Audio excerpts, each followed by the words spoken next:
من الشيطان الرجيم بسم الله الرحمن الرحيم السلام عليكم ورحمة الله وبركاته الحمد لله رب العالمين وبه نستعين على أمور الدنيا والدين والصلاة والسلام على أشرف الأنبياء والمرسلين سيدنا محمد وعلى آله وصحبه أجمعين سبحانك لا علم لنا إلا ما علمتنا إنك أنت العليم الحكيم ولا حول ولا قوة إلا بالله العلي العظيم رب اشرح لي صدري ويسر لي أمري واحلل عقدة من لساني يفقهوا قولي اللهم افتح علينا حكمتك وانشر علينا من خزائن رحمتك يا أرحم الراحمين اللهم فقهنا في الدين وعلم تأويل واجعلنا من عملك الصالحين واجعلنا من الذين يتقون فاتبعون أحسنه اللهم آمين بعد.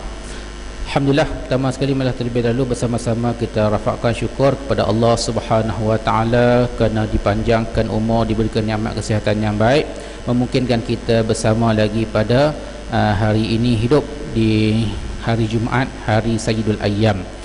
Hadirin sidang Jumaat rahimakumullah, sementara kita nak menunggu masuknya waktu Jumaat, fardu Jumaat, malah sama-sama kita mendengar sedikit lagi peringatan yang dirakamkan oleh Allah Subhanahu Wa Taala dalam Quran Karim yang kita bincangkan, iaitu dalam surah yang kita bincangkan pada setiap Jumaat minggu yang terakhir, surah Al-Kahfi. Pada hari ini insya-Allah kita akan sambung lagi perbincangan kita bermula daripada ayat yang ke-23. Ayat yang ke-23. Hadirin sekalian rahimakumullah, kalau kita tengok yang lepas kita telah bincangkan berkaitan dengan yang kita semua tahu, Ashabul Kahfi.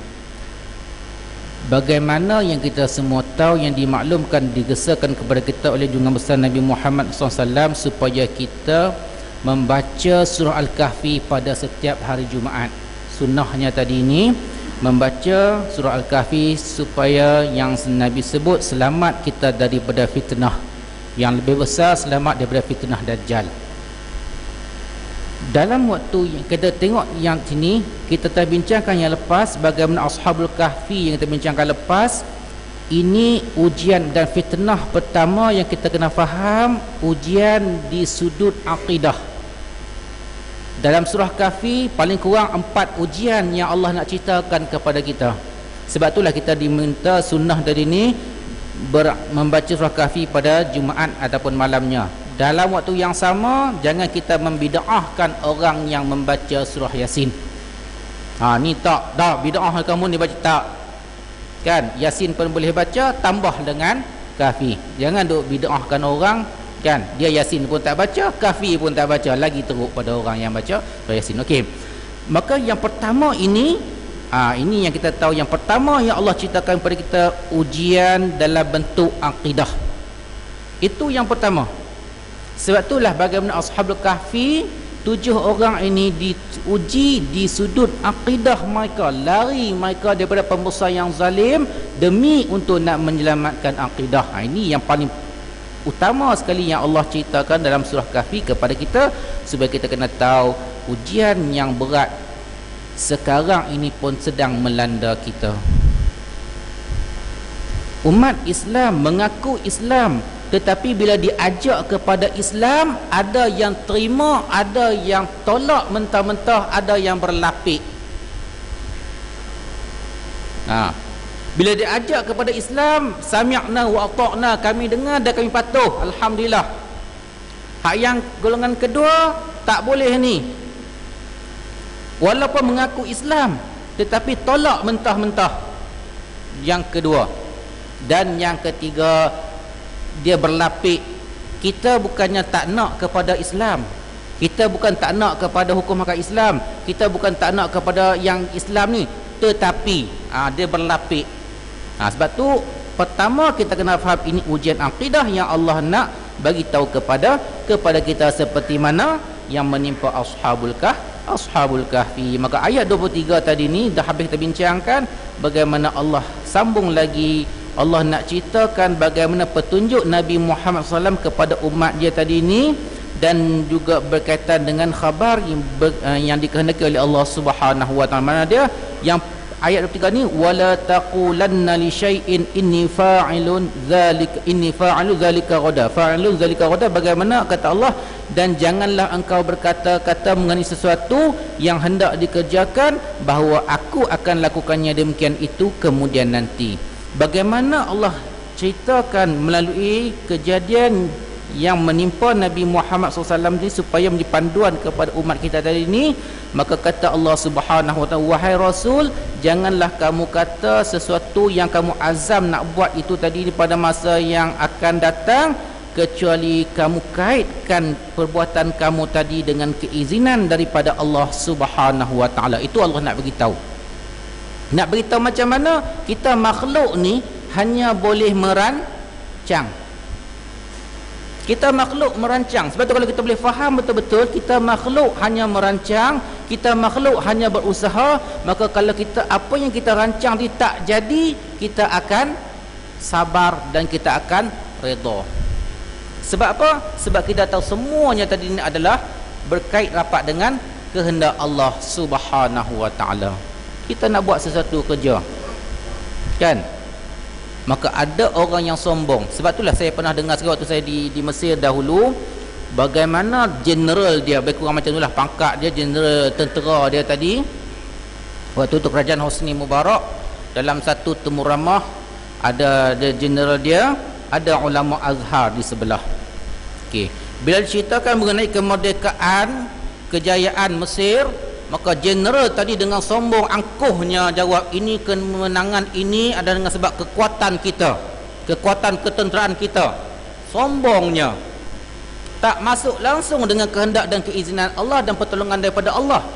Habis dia, maka ulama tadi bertanya pula kepada Syekh Azhar tadi, maka Syekh Azhar pun jawab tadi pertama, lapik balik kita ni sebenarnya hanya usaha dan ikhtiar, semuanya tadi ni adalah kembali kepada kehendak dan kekuatan keagungan Allah Subhanahu wa ta'ala. Nampak kalau orang yang sombong tadi, dia bergantung kepada kekuatan yang ada pada diri dia, zahiriah saja tanpa bergantung kepada Allah. Maka Allah nak beritahu, jangan kamu berkata sesuatu selepas kamu berazam nak buat sesuatu, kecuali dikaitkan di hujung tu illa an yasha Allah, kamu kan insya Allah. Sebab apa? Sebab kisahnya bagaimana ketika Nabi Muhammad SAW didatangi oleh orang-orang kafir Quraisy pada waktu itu, minta ceritakan mengenai Ashabul Kahfi. Nabi kata, okey, tak apa, esok datang aku cerita. Esok datang aku ceritakan kepada kamu. Bila datang mereka pada esok, maka Allah Subhanahu wa ta'ala tak turunkan wahyu pun. Bila Allah tak turunkan wahyu, Nabi tak boleh nak cerita. Itu Nabi nak ajar kepada umat dia, menerusi junjungan besar Nabi Muhammad SAW, kalau kita nak buat sesuatu kena kaitkan dengan kehendak dan keizinan Allah Subhanahu wa ta'ala, insya Allah. Sebab itulah dalam satu riwayat yang sahih Bukhari dan Muslim daripada Abu Hurairah, dia berkata Nabi Muhammad SAW beritahu, Nabi Sulaiman AS, Nabi Sulaiman dia kata apa? Dia kata aku akan tawaf, aku akan meronda malam ni. Nabi Sulaiman kata, sebab kita tahu Nabi Sulaiman dia mempunyai kerajaan yang cukup hebat. Dia boleh arah angin, dia boleh arah iblis, boleh tunduk kepada dia. Hebat Nabi Sulaiman. Maka dia kata malam ni aku nak round, aku nak pergi, aku nak jumpa dengan 70 orang perempuan. Dalam satu riwayat mengatakan aku nak jumpa dengan 100 orang perempuan. Yang mana tadi ini insya-Allah bila aku jumpa, setiap perempuan yang aku jumpa tadi, mereka akan lahirkan seorang anak, yang anak itu akan berjuang berjihad di jalan Allah Subhanahu wa ta'ala. Maka Nabi Sulaiman kata begitu. Maka dikatakan kepada dia, ada setengah riwayat mengatakan malaikat berkata kepada Nabi Sulaiman, kata insya-Allah, sebut insya-Allah. Tapi Nabi Sulaiman tak sebut pun. Nabi Sulaiman tak kata buat insya-Allah.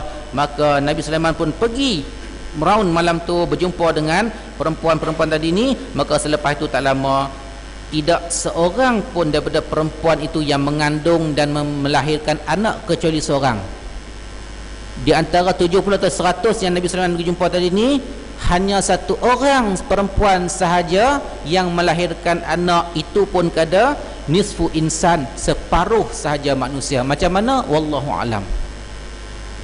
Hanya dalam riwayat ini disebut falam yalid minhun illa imra'atahu wahidah nisfu insan, maka tak lahir daripada perempuan tadi kecuali seorang perempuan sahaja yang mengandung dan melahirkan anak, yang anak tadi ini separuh manusia. Separuh lagi, wallahu alam.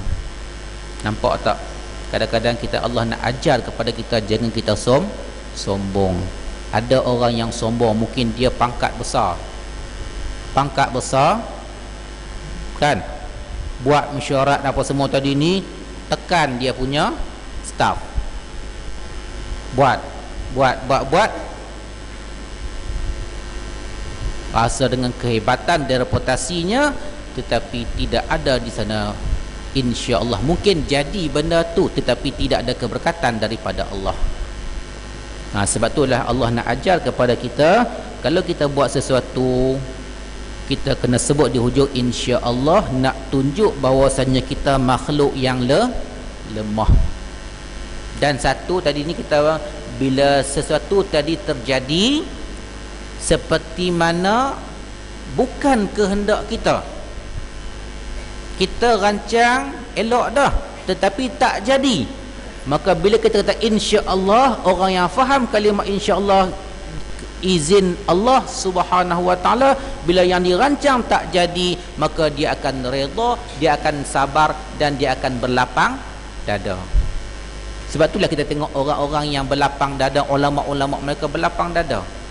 Sebab apa? Sebab mereka faham mereka hanya mampu merancang, tetapi Allah yang menentukan. Manusia mempunyai iradah, kehendak, tapi Allah juga mempunyai kehendak, dan kehendak Allah lah yang akan terjadi. Sebab itulah kita tengok tadi insya Allah. Nabi pun sendiri 15 hari baru wahyu tu turun, nak ajar kepada Nabi Muhammad SAW tadi ni. Okey, wazkur, maka kata tadi ni, ayat yang seterusnya tadi ni, illa an yasha Allah. Insya Allah pun satu, kalau dalam bahasa Arab alif nun in sya'a Allah, 3 perkataan. In, alif nun, in, sya'a, satu, Allah, in sya Allah. Kalimah yang berbeza, sekiranya diizinkan Allah. Tapi bahasa Melayu type sekali insya Allah, sedangkan makna dia berbeza. Nasya'a tadi ni berkembang, nasya'a. Insya tu tadi lain. Kalau kalimah alif nun shin alif hamzah, itu satu perkataan, lain makna dia. Kalau alif nun satu perkataan, sya'a lain satu. Yang kita nak masuk sini 3 perkataan, in sya'a Allah, insya Allah. Tu beza dia tadi ni. Okey, maka Allah kata tadi wazkur rabbaka idza nasita wa qul asa an yahdini rabbi la aqrab min hadza rasyada, melainkan hendak disertakan dengan berkata insya-Allah, dan ingatlah serta sebutlah akan Tuhanmu jika engkau lupa, dan katakanlah mudah-mudahan Tuhanku memimpinku ke jalan petunjuk yang lebih dekat dan lebih terang dari ini. Okey, sebutlah, melainkan sebutlah insya-Allah, dan ingatlah serta sebutlah akan Tuhanmu. Maka ulama bahas di sini, kalaulah kita lupa nak sebut insya-Allah, kita nak buat apa? Kita nak kata apa? Kita buat satu, kan? Terlupa nak sebut insya-Allah. Maka kata Ibnu Abbas, kalau lepas tu setahun pula kita teringat, oh dulu aku dah kata tapi tak sebut pun insya-Allah.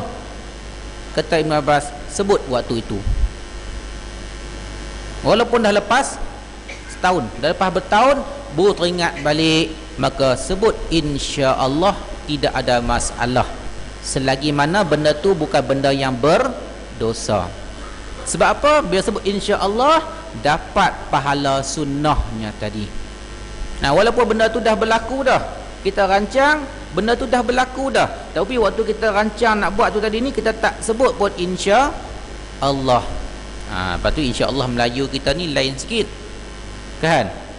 Jemput kenduri rumah aku malam ni. InsyaAllah, insyaAllah. InsyaAllah tu insyaAllah apa tu? InsyaAllah tak jadi. InsyaAllah tak jadi kan? Confirm dah kalau macam tu, insyaAllah, insyaAllah. InsyaAllah tu insyaAllah tak jadi. Tu hebat Melayu tu. Kan nak buang macam mana? Wallahu alam. Kan? Itu tadi ni insya-Allah, kalimah yang jazam, insya-Allah kita bersungguh-sungguh nak pergi. Tapi kalau tak nak pergi, ada tak kita beritahu tak nak pergi, tak dapat pergi? Tak ada, insya-Allah kan. Insya-Allah, insya-Allah. Nak sedapkan? Nak sedapkan hati dia, kawan tu pun tunggulah, tunggu tak sampai-sampai, tak pakai, insya-Allah. Dia marah. Bukan insya-Allah tu yang tak pakai, orang tu tadi ni Melayu tu tadi. Tu kata tadi insya-Allah. Lepas tu kata Ibn Abbas, maka tak ada masalah, boleh kata. Tak boleh, tidak ada masalah. Sebab apa? Kalau kita kata tadi ni akan mendapat pahala sunnah insya-Allah tu tadi. Jadi sebab tu kita sebut tadi ni, sebenarnya kalau kita tengok, kita rasa simple kecil je insya-Allah. Tetapi dia mengandung hikmah yang cukup besar, kefahaman yang cukup besar yang ada pada kalimah yang insya-Allah yang kita sebut tadi ni. Semuanya tadi kita manusia merupakan makhluk yang lemah. Kena faham tu, kita makhluk yang lemah. Kalau kita faham kita makhluk yang lemah, kita tidak akan lawan Allah Subhanahu wa taala. Sebab tu kebanyakan manusia hari ini, kenapa dia sanggup, dia berani lawan Allah? Sebab dia rasa dia hebat, dia rasa dia kuat. Sebab tu dia tak ada masalah dia lawan Allah. Orang yang tak semayang, dia lawan Allah ke tak lawan? Dia lawan Allah. Allah suruh semayang, dia tak nak semayang. Lawan tak lawan? Lawan. Isteri anak kita yang tak pakai tudung, bukan anak isteri lah, sini semua insya-Allah pakai tutup aurat kan. Yang tak pakai dan tutup aurat, lawan ke tak lawan? Lawan. Daripada sekecil-kecilnya tadi ni sehingga sebesar-besarnya tadi ni, maka orang yang tidak melaksanakan syariat Allah tadi ni, maka itu orang yang kuat, orang yang hebat. Sebab apa kuat dan hebat? Sebab dia berani untuk dia dihumbankan ke dalam api neraka Allah Subhanahu wa taala, wal a'yazu billah min dzalik. Kita tak berani, sebab itulah kita taat kepada perintah Allah. Dia berani, dia kuat, dia hebat, sebab tu dia beranilah lawan. Jadi nak berani jadi orang yang macam mana? Tepuk dada, tanya iman. Tepuk dada, tanya iman tadi ni. Okey. Sebab tu tadi ni kita faham kita makhluk yang lemah. Sebab tu bila kita rancang, tak semestinya apa yang kita rancang akan terjadi. Sebab tu hikmah yang cukup besar di sini, menjadikan kita orang yang redha, orang yang sabar. Sebab tu kebanyakan sekarang kenapa kita kenapa kita marah-marah kalau buat tak jadi? Sebab tak memahami di sini tu. Bila kita faham sungguh-sungguh, kita dah rancang elok tapi tak jadi, tak apalah kan. Ada hikmah di sebaliknya yang kita tak tahu. Mungkin Allah nak bagi yang lebih baik, lebih elok. Itu orang yang dia memahami, dia sabar dan redha kepada kehendak Allah Subhanahu wa taala. Maksud tadi kata wa qul asa an yahdini rabbi li aqraba min hadza rasyada, dan katakanlah mudah-mudahan Tuhanku memimpinku ke jalan petunjuk yang lebih dekat dan lebih terang dari ini. Sebab tu kita tengok bagaimana katakan wahai Muhammad, bila kita terlupa tadi, bila kita dah buat salah tadi, kita sebut insya-Allah sebagai tadi ni, maka mudah-mudahan Allah Subhanahu wa taala tadi ni menggantikan balik kita dengan perkara yang lebih elok daripada tadi. Betul kita faham semua tu Allah sebut tadi ni, mudah-mudahan asa ayyahdani rabbi, mudah-mudahan. Sebab apa? Sebab kita buat dia tak jadi. Hikmahnya tadi ni, mungkin ada yang lebih baik yang Allah sediakan kepada kita. Bila kita tahu dan kita faham situ, maka kita jadi orang yang redha terhadap kehendak Allah Subhanahu wa taala. Betul, li aqraba min hadza rasyada, maka yang lebih dekat dan lebih terang daripada ini dan lebih manfaat dari. Jadi apabila kamu meminta sesuatu yang kamu tak tahu, maka mintalah daripada Allah Subhanahu wa taala, tawajuh kepada Allah Subhanahu wa taala, minta petunjuk daripada Allah Subhanahu wa taala. Sebab itulah dalam setiap kerja yang kita nak buat tadi ni, maka di sana kita kena minta kepada Allah Subhanahu wa taala supaya kerja yang kita buat tadi ni rosyada, mendapat petunjuk yang sebenarnya. Kadang-kadang kita rancang kita nak matlamat satu matlamat, tetapi Allah nak yang lebih baik kepada kita, maka kita serah kepada Allah, betul kita minta, ya Allah berikanlah yang terbaik kepada kami, betul, insya-Allah, insya-Allah. Nah, betul tadi, sebab apa? Sebab kita manusia tidak tahu apa yang disediakan oleh Allah Subhanahu wa taala kepada kita. Kalau kita tahu, ada tak jadi macam tu? Tak ada. Nabi sendiri pun tidak mengetahui apa yang bakal berlaku. Jadi sebab itulah kita melihat bagaimana gesaan peringatan daripada Allah Subhanahu wa taala kepada kita ni tadi, jangan kamu sombong dengan Allah Subhanahu wa taala. Moga buat setiap amalan yang kamu buat, biarlah diiringi dengan doa tawakal kepada Allah Subhanahu wa taala. Moga-moga Allah gantikan dengan yang terlebih baik, insya-Allah. Wallahu taala alam. Aqulu qali hadza, astaghfirullah li wa lakum. Assalamualaikum warahmatullahi wabarakatuh. Subhanakallahumma wa bihamdika, asyhadu an la ilaha illa anta, astaghfiruka wa atubu ilaik.